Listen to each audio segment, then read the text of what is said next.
At about 2 o'clock today, we were informed by the state of the dam, issues with the dam related to an imminent breach. This is an example of several different types of emergencies that could occur in Washoe County. A potential dam breach. We activated our crisis action team who monitored the situation, gathered information, and advised me as the county manager on next steps. Every dam in Washoe County has an emergency action plan related to if there were a breach to a dam. So we referenced that, began that planning process. It's in our emergency action plan, notifying owners, notifying downstream large property owners. Knowing that there was a potential for a dam break and potential flooding along Steamboat Creek, we activate sandbag locations, notify the community that sandbags are available. Sand's still in place. In case they're needed, we're hopeful that they won't be needed at this point based on the inspections that have been done at the dam as well as mitigation measures that are underway. We hope we have it sealed up enough to where we can continue monitoring and watching it and do whatever is necessary if it were to increase, which it has decreased significantly with this mitigation effort. I've been told that the dam is over 100 years old. You know the history of it? I believe it is about 100 years old, yeah. So it had a retrofit done in 2012, but it wasn't reconstructed in 2012. And we're not looking at anything related to any damage that might have occurred during last winter or anything like that. This is just the dam. The dam had a lot of flow going through it through last winter, but not to our inspections that we saw anything from the last winter that had us concerned. There was a tree taken down in that side of the dam, and not ruling that out as suspect, but didn't help the situation. There's another dam further down in Pleasant Valley, I believe, Pawnee Dam. Is it okay? It's in good shape, yes. And would it be able to hold back any? We were just discussing that and looking at the potential if we were to have a failure here, if it would hold it. And we've done a lot of work to that dam, or the owner has done a lot of work to that dam to mitigate problems to it.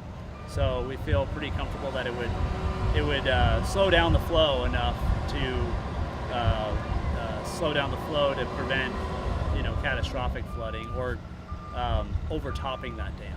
From our initial assessment, we don't think it would fail that dam. It would pass it through its spillway and cause damage, but slowly release the water. Are these dams inspected on a regular basis? They are. They're inspected yearly. Okay. When was the last time this dam was inspected specifically? I don't know the date. I want to say last fall. August 2017.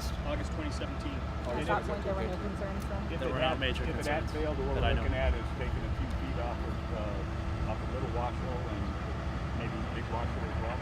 Correct. That's a fair amount of water. It's a fair amount of water, sure. For the people that got that emergency alert today, what should they take away from this? Can they kind of relax now?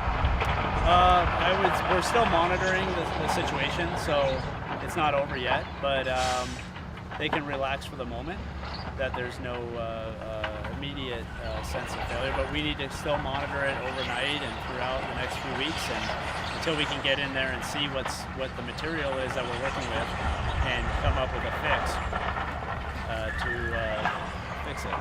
How long might that take to finally figure out what exactly you guys need to do going forward? Good question. I think they need to get on the planning efforts right now and create a situation where they can dry up that structure and see what they're dealing with. I'm going to pull Dave Solero in. Good questions about what next, preparations, those types of things. So just know that as soon as we got the message, there is an emergency action plan for every one of our dams in Washoe County. We referred to that emergency action plan today. Dave can talk a little bit about what residents can expect, preparation, those sorts of things. So Dave, you want to talk about that? Yeah, absolutely. Dave Solero, Assistant County Manager for Washoe County. So as John mentioned, we put that action plan into play, which meant contacting some of the larger property owners, some of the other ditches that come off of this further downstream, so they've got the information they need.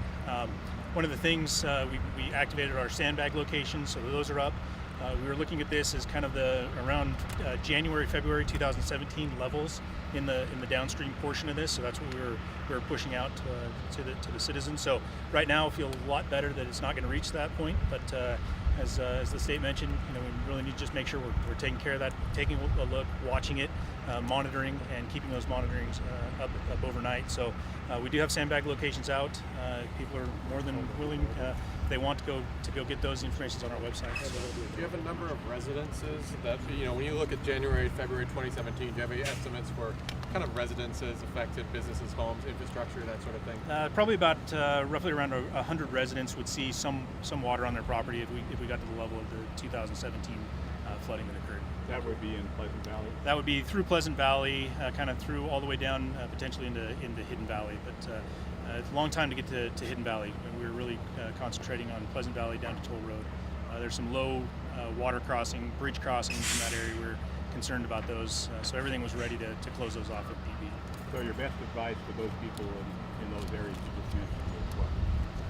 I would say at this point to just monitor. We're monitoring, feel a lot better about the amount of water coming out of this based on the work that's being done.